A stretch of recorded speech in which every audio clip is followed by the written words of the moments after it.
I never really articulated how being Jar Jar affected me and how profound that effect was. That's Ahmed Best, motion capture pioneer, actor, musician, podcaster, talking to me. Just me.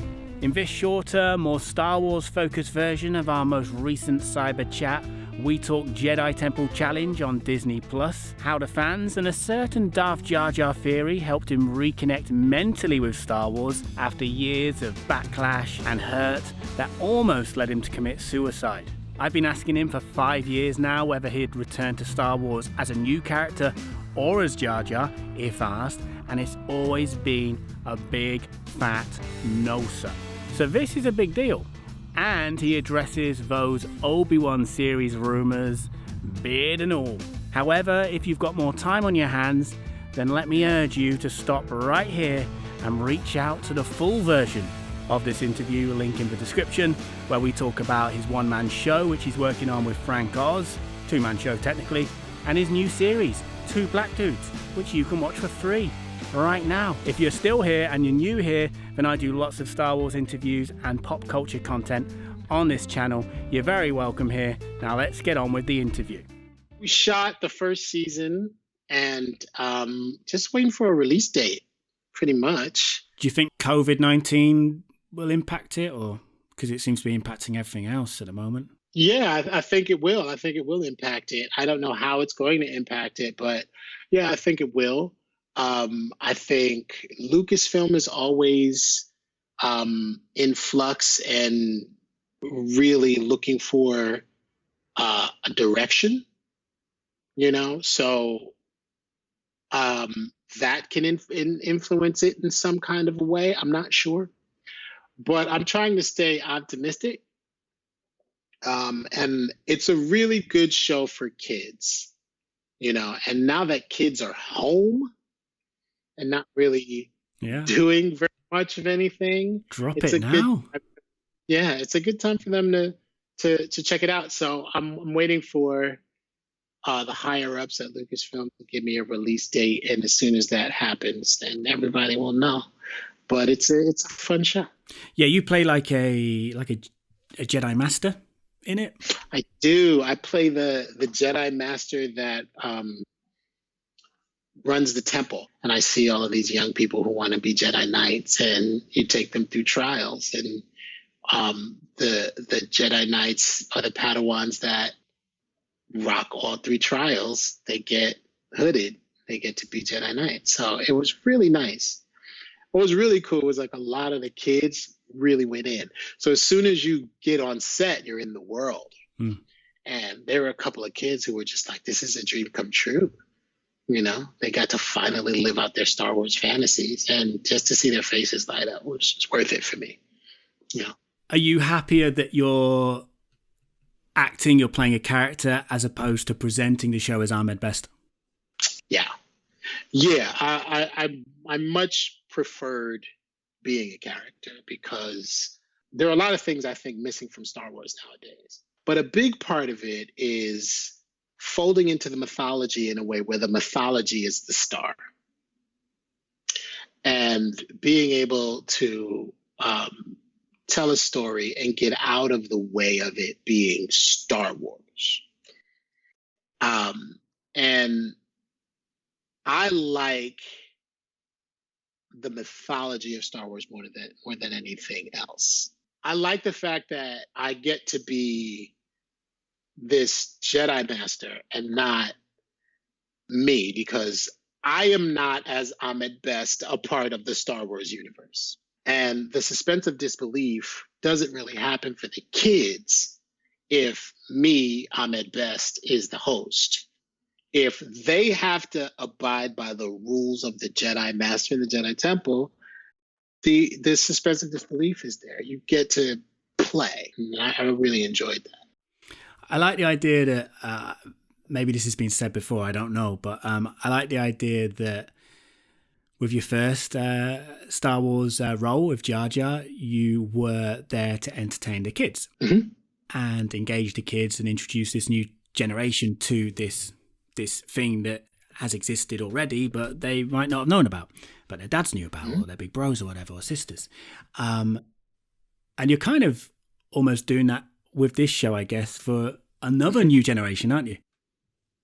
Yeah, I mean, that's one of the reasons why I said yes to this show, is because kids have always lifted me up. You know what I'm saying? Like, they have always given me the feedback and the positivity that I always looked for. When I was Jar Jar, I would always get great responses from children. And I really wanted to not just continue that, but give back to the kids. You know what I'm saying? I wanted to give them something else, because Star Wars has since skewed older. And there isn't very much for the kids anymore, you know, in Star Wars. It's very much for, you know, the millennials and Gen Xers like myself, you know, continuing the first series, 4, 5, 6. So kids are kind of left out of these. And the kids have to go to the animated series, you know, Clone Wars, Rebels, so forth, in order to get their dose of Star Wars. And then when they're old enough, they get to, or they do like Phantom Menace. Phantom Menace is very much a kid's movie. But the new iterations of Star Wars are not really skewed towards kids, which is something that George never really wanted to do. George was always about the kids, you know, and he would always say, like, if you get the kids, you have fans for the next 20 years. He was very much about kids. So this idea that, you know, the movies are for adults is a very new thing, to be honest. But, you know, be that as it may, I wanted to be able to, in this situation, if I was going to come back to Star Wars, a big deal for me was to be able to give kids something to, and this is the thing that Star Wars, I think, is falling short of now. There really isn't very much to believe in anymore. You know, there really isn't. The lack of faith in the mythology isn't really. The lack of faith is really the thing I find to be missing. You know, we don't talk about the Force anymore in the Star Wars movies. We're really about lineage and legacy and line and technology. But the thing that made Star Wars work was the Force. There were two sides, the light side and the dark side. But we all believed in the Force. It's not this thing that you have to cultivate. It's not this thing that you have to have faith in and believe in. And that's what worked in the Lucasverse when it came to Star Wars. So with Jedi Temple Challenge, it brings back this idea that we all have levels of connection to the Force. And you can actually grow your connection to the Force, and it can become stronger through these trials at this temple. All of those things that Yoda did with Luke Skywalker at Dagobah in the swamp, this is where it was first. It was in this temple. You got to get good here. And I dig that, you know, I like that. And it's something that I think would be wonderful for kids, because now there's a path to this thing. Now you have a line to getting to, you know, be a strong Jedi. Now there are actual steps you can take to being a strong Jedi, and it gives you belief and faith. Yeah, you got to earn your right. You got to earn that power to flip a ship with the palm of your hand. You can't just grab a ship in the sky just because. You got to work on that. Apparently you can. But you're not just physically back in terms of ink on paper back, if they still do use ink on paper with these things. I don't know, was it a DocuSign thing? But you're, I mean, correct me if I'm wrong, of course, you're mentally back in Star Wars as well, aren't you? And we spoke for the first time, I think it was 5 years ago. And for a few years after that, maybe even up to last year, whenever I asked you, you know, we had the Darth Jar Jar thing, all our different chats. We've chatted about everything, like I said before, but we always talk about Star Wars too. And you've always been very open about it with me. But whenever I've asked you, would you come back as Jar Jar? Would you come back as a new character? It's been pretty flat no every time. Yeah. It's a pretty big no. Was it a slow sort of process to get to this point, or was there one moment that triggered the turning point? How did we really get to, apart from the premise of the show that you connect with, how did we mentally get to where we are? It was the one-man show. Writing the one-man show and performing the one-man show and really sorting out my feelings about this thing helped me quite a lot. And I never really articulated how being Jar Jar affected me and how profound that effect was. It's always been, you know, I've always kind of hid behind being a cool black dude, or, you know, being from the South Bronx and, you know, growing up without a lot of money and being able to take that and that be tough. You know what I'm saying? And I would always say, like, you know, I'm a kid from the South Bronx. You know, people's opinions don't hurt. Yeah, they do. You know what I'm saying? And yeah, they did. So I was very much hiding behind my hurt, hiding behind my pain and frustration. And writing the one-man show, actually getting it down on paper, made me go, oh shit, like, I've been hiding this whole time. And the thing that stopped me from this is not being able to say, this was painful. You know what I'm saying? And feeling like I had no right to that feeling. Feeling like I had no right to feel pain from this. You know, because a lot of the criticism I would get is be like, oh, yo, the check cleared, right? So why are you so upset? Or it'd be like, oh, boo-hoo, you were in a blockbuster movie. But it's so much more than that, you know, so much more than that emotionally. It's so much more than that personally. Coming to grips with the fact that I was the first person in history to do a thing.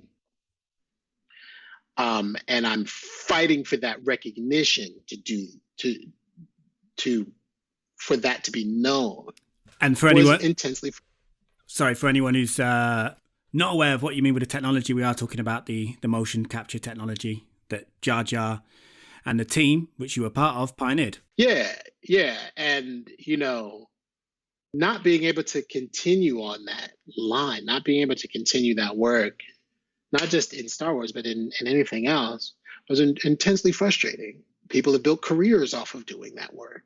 And the fact that I was completely kind of X'd out of that opportunity was intense, and it was intensely painful. But to be able to write the one-man show and to be able to articulate that, to be able to say that in front of people was really helpful to me, really helped me heal. Because I suppose this was something that you'd kept inside for at least 10 years, I suppose, hadn't you? 15 I mean, years? probably longer, you know, about 20. And it's funny, like I went to the Rise of Skywalker and I could kind of see everybody who finished this set of trilogies kind of over it. You know what I'm saying? Yeah. I was watching them at the after party and I was just like, oh, y'all, I know where you are now. I can feel where you are right now. I know this feeling. And support-wise, like George supported me, I have to say. You know what I mean? Emotionally, you know, mostly verbally, like George supported me. They don't have anybody. Who are they going to talk to, really? You know, this thing is just so huge. You just don't know what to do with yourself, you know, because it's so big. But I think you go through a cycle You're over it for a while, and then you come to terms with it, and then you can come back to it. My light's gone out, which means we've done what we've always done. We've talked too long. If that light's gone out, but in a weird way, because obviously the industry played its role in what happened. Mm-hmm. A certain section of the fans also played their role with the backlash, which we've talked about before. But with this reconnection, the portion of the fans that liked and loved Jar Jar, they must have played a role as well. And I want to highlight, this might seem bizarre, but I want to highlight and put to you, did the Darth Jar Jar theory play a role in that? Yeah, I mean, it probably did. It's funny, like, George told me this years ago. He's like, the kids who love Jar Jar are going to be adults, and they're going to love Jar Jar. And he was right. I mean, I talked to a lot of people who were just like, Jar Jar made my childhood, and I'm with that. So, and like I said, one of the reasons why I did Jedi Temple Challenge is because it was those kids that lifted me up. And now they're adults, and now they have kids, and I want to keep giving to the kids, So, yeah, I mean, they had a huge part to play in it. And I think the Darth Jar Jar theory helped a lot because I think the people who really enjoy that theory are the people who aren't fans of Jar Jar. I think they are the ones who really fall into the Darth Jar Jar theory as well. Because, like I've said before, there were some things that I did that were picked up on. And it's quite fun, that idea, to think of that, and it goes along with the piece that's missing, which is the mythology piece, the thing that I think Star Wars is missing, the faith piece, the thing to believe in, right? That's always been layered. That's always been deep. It's never been just this surface thing. It's never been, lightsaber fights. It's always been a lot more than that. When Darth Jar Jar came out, it came out from somebody who was looking for more meaning. Yeah, well, you've been quite open about it. You've never dismissed it as a theory, have you? Some people laughed it off, but you've always said there is some truth to it. There is some truth to it. We did do a whole thing about it, so I'll put that in the playlist as well, because you talked about a scene with Ian McDiarmid, which got cut, and of course, really, Jar Jar, it's not highlighted as such, so a casual fan wouldn't notice, but he plays a role in the birth of the first galactic empire, of course, as well. So he did have that meaning, but it's not so obvious.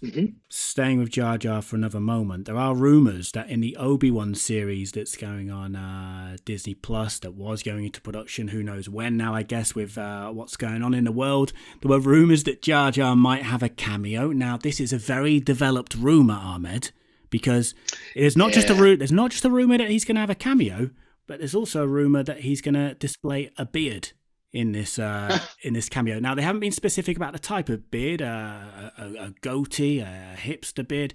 They're all the beard types I know, to be honest. Is there any truth to this, as far as you know? Not as far as I know, no. The thing about what I did as Jar Jar as a motion capture is, Lucasfilm still has all of that data. So they can put him in whatever they want to put him in, and it'll move like me. They don't actually need me for that. But if there was a rumor that I would be Jar Jar and Obi-Wan, that there is no truth to that.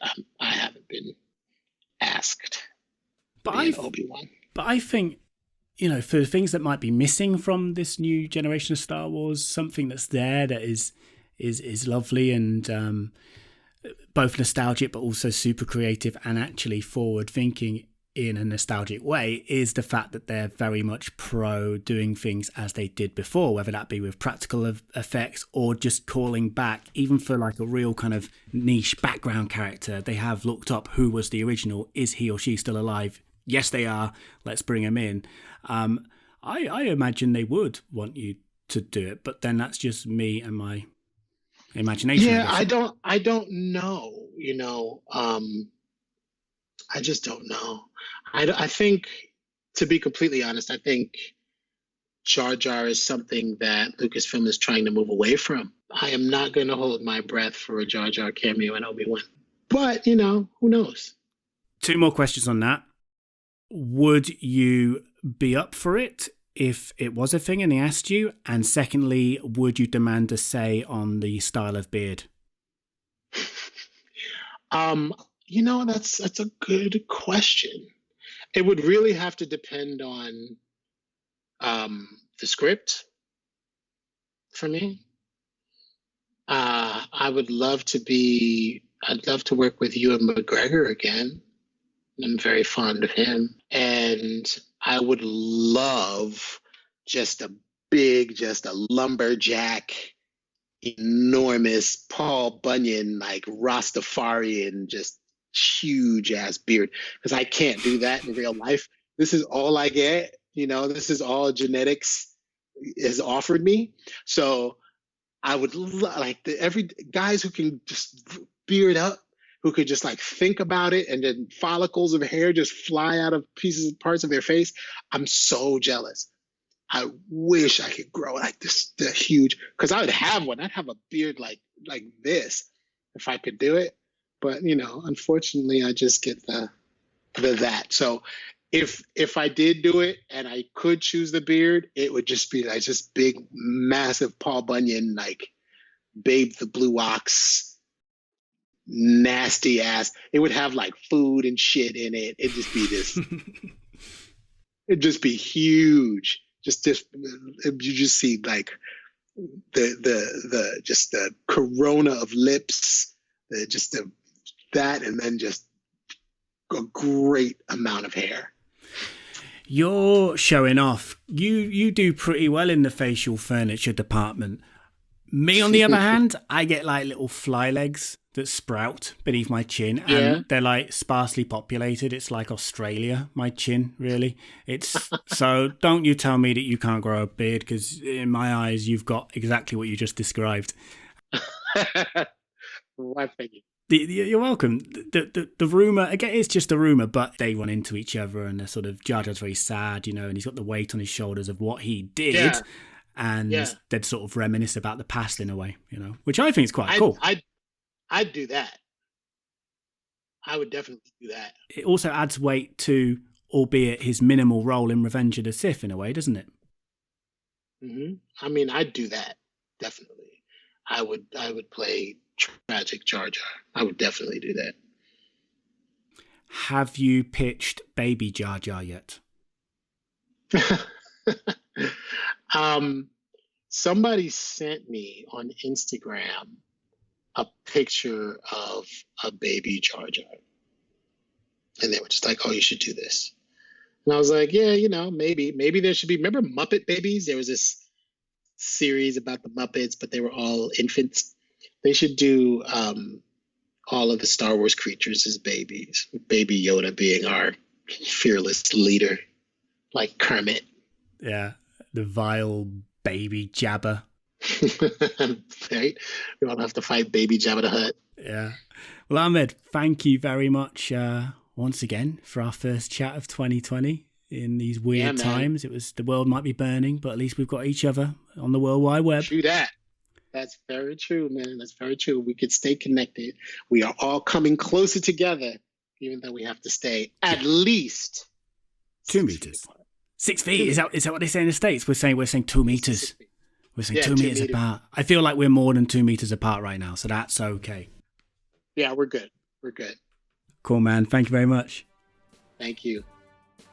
Make sure you subscribe to the channel. Jamie Stangram told me to do this, because he's a ridiculous human being, which I've discovered in a matter of a few minutes.